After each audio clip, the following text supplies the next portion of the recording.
이번 시간에는 요한계시록 2장, 에베소, 서머나, 버가모, 두아디라 교회를 살펴보려고 합니다.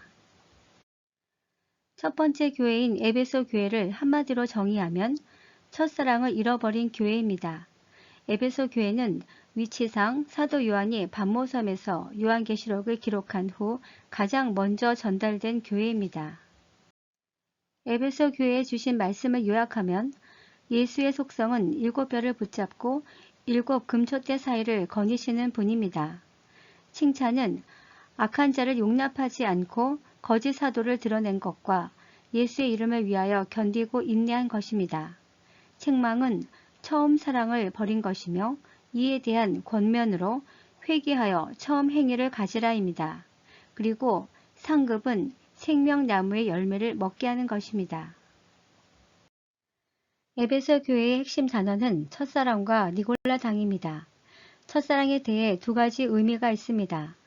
먼저 성도가 처음 그리스도를 영접하면서 가졌던 감격과 그에 따른 사랑의 행동을 말합니다.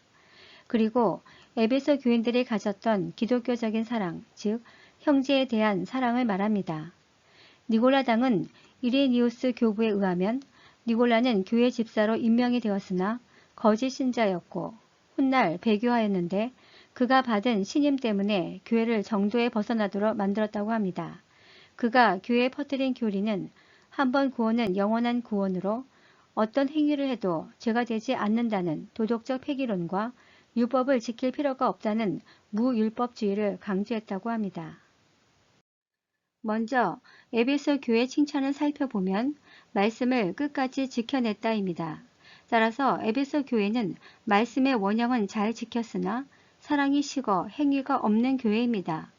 당시 에베소 교회는 아시아 내륙으로 들어가는 관문으로 내외부적으로 수많은 거짓 신학과 사상, 우상의 미혹과 싸워야 했는데 이를 영적으로 잘 분별하여 이겨냈음을 뜻합니다. 책망을 살펴보면 첫사랑을 잃어버렸다고 말씀하십니다.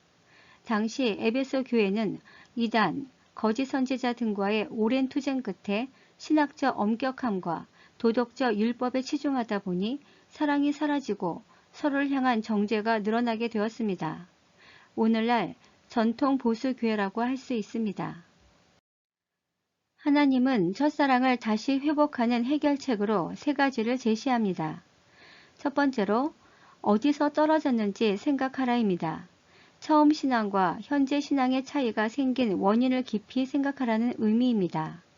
두 번째로 회개하라입니다. 처음 사랑을 쉽게 만든 죄에 대해 회개합니다. 세 번째로는 처음 행위를 가지라입니다. 이는 예수 그리스도를 사랑하는 만큼 내 이웃과 형제들에게 사랑을 나타내야 합니다. 이는 매 시대마다 첫사랑을 잃어버린 교회에 대한 권면이지만 궁극적으로는 재림 때 첫사랑을 잃어버린 교회를 향한 권면입니다. 에베소 교회가 가졌던 첫사랑과 영적 분별력을 회복하여 재림을 준비해야 합니다. 두 번째로 서머나 교회입니다. 서머나 교회를 단 한마디로 정의하면 가난하지만 부유한 교회로 오직 칭찬만 있는 교회입니다.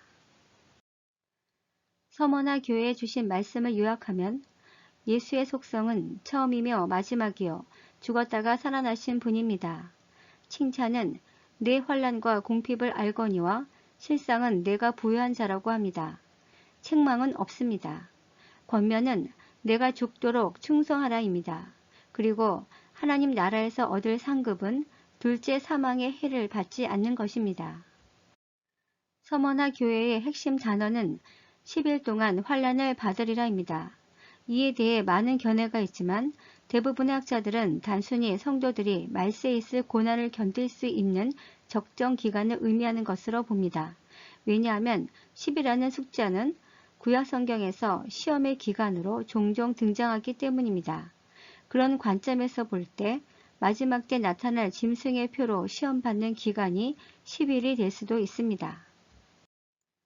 서머나 교회 하신 칭찬은 가난하지만 부유한 교회라고 말하고 있습니다.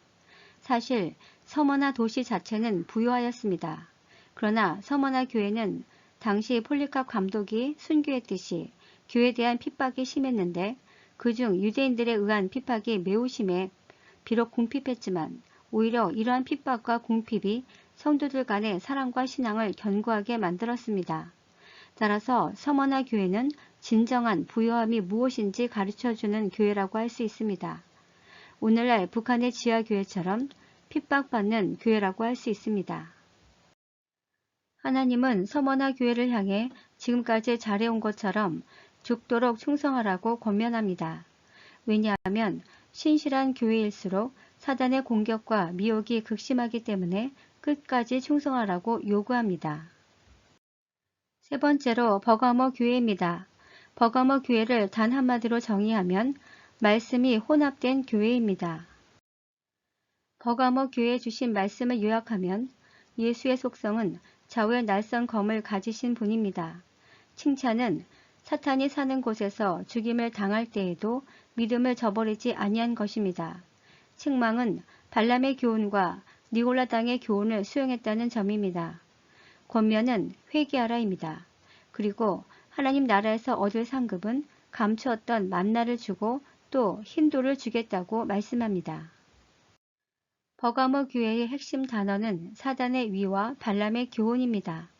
사단의 위에 대해서는 여러 견해가 있지만 버가모가 이방신과 황제 숭배의 중심지였다는 사실을 가리키는 것으로 보는 견해가 가장 많은 지지를 받고 있습니다. 발람의 교훈은 하나님의 선지자였던 발람이 이스라엘로 하여금 우상을 섬기게 하여 범죄하게 한 일을 말합니다. 따라서 발람의 교훈은 하나님의 백성으로 하여금 이방 사람들과 자폰하게 하고 교회 안에서도 이교도 사상과 문화, 관습 등과 타협하는 것을 가리킵니다. 그렇다면 니골라당의 교훈과 발람의 교훈의 차이는 무엇일까요? 니골라당의 교훈은 하나님 말씀에 대한 해석의 차이로 자신들만의 독특한 해석을 통해 그것이 진리인 양 변질시킨 것을 말합니다. 예를 들면 구원파, 영지주의, 신천지와 재림이 없다고 보는 무재림설 등이 여기에 해당될 수 있습니다. 반면 발람의 교훈은 세상이 추구하는 가치와 사상과 문화 등을 교회로 가져와 똑같이 추구하는 것으로 예를 들면 기복신앙, 번영신학, 교회 세습 등이 여기에 해당될 수 있습니다. 따라서 버가모 교회는 발람의 교훈과 니골라당의 교훈이 모두 나타난 교회로 즉 이단성과 세속화가 모두 나타난 혼합된 교회라 할 수 있습니다. 그렇다면 이 말씀이 혼합된 교회에 대한 해결책은 무엇일까요? 바로 회개입니다. 여기서 회개는 진리의 말씀의 원형으로 돌아가는 것입니다. 네 번째로 두아디라 교회입니다. 두아디라 교회를 단 한마디로 정의하면 영육간 간음에 빠진 교회입니다. 두아디라 교회에 주신 말씀을 요약하면 예수의 속성은 그 눈이 불꽃 같고 그 발이 빛난 주석과 같은 하나님의 아들입니다. 칭찬은 내 나중 행위가 처음 것보다 많다는 것입니다. 책망은 자칭 선지자라 하는 여자 이세벨을 용납한 것과 회개할 기회를 주었는데도 회개하지 않았다는 점입니다. 권면은 너에게 있는 것을 내가 올 때까지 굳게 잡으라는 것입니다. 그리고 하나님 나라에서 얻을 상급은 만국을 다스리는 권세와 새벽별을 주겠다고 말씀하십니다. 두아디라 교회의 핵심 단어는 거짓 선지자 이세벨입니다. 구약의 이세벨은 바알신을 갖고 와 이스라엘로 하여금 우상 숭배하게 했는데 두아디라에 있던 이방신을 섬기는 신전에서 여사제가 교회 안으로 가만히 들어와 자칭 선지자라 하며 교회 지도자와 교인들을 미혹시킨 것을 뜻합니다.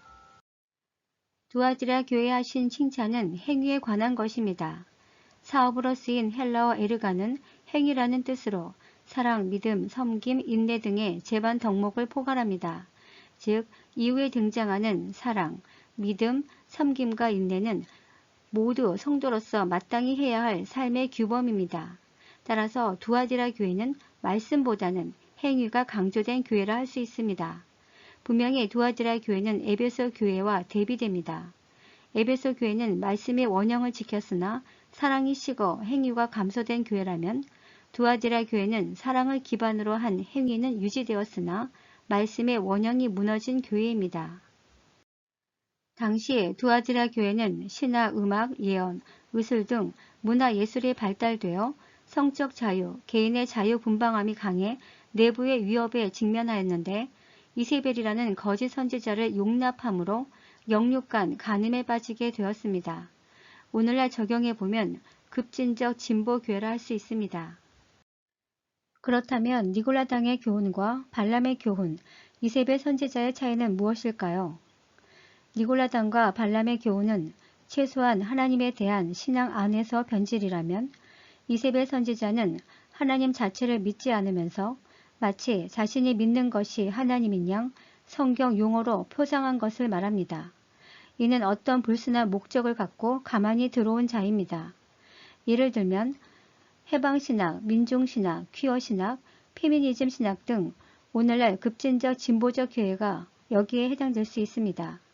이들은 실제로 하나님을 믿지 않으면서 사회개혁을 명분으로 세상의 진보적 가치를 성경 용어로 바꾸어 교회를 완전히 변질시킵니다. 이는 교회로 하여금 배도의 길을 가게 합니다. 진보교회가 갖는 위험성이 바로 여기에 있습니다. 긍정적으로 보면 도덕적 순수함과 개혁에 열정이 있는 사람이고 이는 잘 쓰면 하나님 나라 확장에 매우 중요한 역할을 할 수 있습니다. 그러나 부정적으로 보면 한마디로 불만 있는 사람들입니다. 따라서 항상 미혹의 대상이 됩니다. 사단이 교회를 포섭할 때 보스보다는 진보가 우선 대상이 되는 이유가 여기에 있고 이를 통해 자신의 우군 세력을 확보합니다. 그리고 그 매개체가 도덕과 정의입니다. 왜냐하면 세상과 교회가 서로 공유할 수 있는 것이 바로 도덕과 정의이기 때문입니다. 문제는 서로 지향하는 목적이 다르다는 것이며 여기에 사단이 미혹이 있습니다. 따라서 두아디라 교회는 7교회 중 가장 강한 책망을 받고 있습니다. 즉 7교회 중 지속적인 회개를 요구한 유일한 교회임에도 불구하고 끝까지 회개하지 않는다고 책망한 교회입니다. 그리고 7교회 중 가장 강력한 경고를 하고 있습니다. 즉 7교회 경고 중 이렇게 직접적인 심판을 노골적으로 표현한 교회는 두아디라 교회가 유일합니다. 예로 에베소의 경우 촛대를 옮기리라, 버가모의 경우 내 입으로 검을 싸우리라 정도로 표현되어 있습니다. 반면 두아디라는 침상에 던지고 큰 환란 가운데 던지고 이세벨과 영합한 자들을 사망으로 그의 자녀를 다스리겠다고 경고하고 있습니다. 두아디라 교회에게 요구하는 해결책은 바로 사랑과 믿음, 섬김과 인내의 사업을 오직 하나님의 말씀 안에서 굳게 잡으라고 말씀하고 있습니다. 교회는 하나님의 말씀과 더불어 행위가 따라가야 합니다. 그런데 오늘날 교회에 들어온 거짓된 자들은 선한 행위로 성도들의 신뢰를 먼저 얻은 후 자신들의 실제 목적을 드러내기 때문에 조심해야 합니다. 즉 도덕과 정의를 무기로 비판을 잘하는 사람을 잘 분별할 필요가 있습니다. 비판을 잘한다고 해서 그 사람이 반드시 도덕적이고 정의로운 사람이 아니기 때문입니다. 따라서 하나님께서 다른 짐을 지우지 않겠다고 말씀하고 있습니다. 오늘날 진보교회가 사랑, 정의, 인권, 민주 등을 외치며 사회개혁에 앞장서기도 하는데 이러한 행위가 복음을 위한 선한 목적으로 행하기만 하면 다른 요구를 하지 않겠다는 의미입니다. 문제는 이러한 도덕을 고리로 다른 정치적 목적을 가진 자에게 속임을 당하면 무서운 집단적 가스라이팅, 즉 사단의 가장 충직한 배도 집단, 광신자 집단이 될 수 있다는 점에서 경계해야 합니다. 다음 시간에는 요한계시록 3장 4대 빌라델비아 라오디게아 교회를 다루도록 하겠습니다. 감사합니다.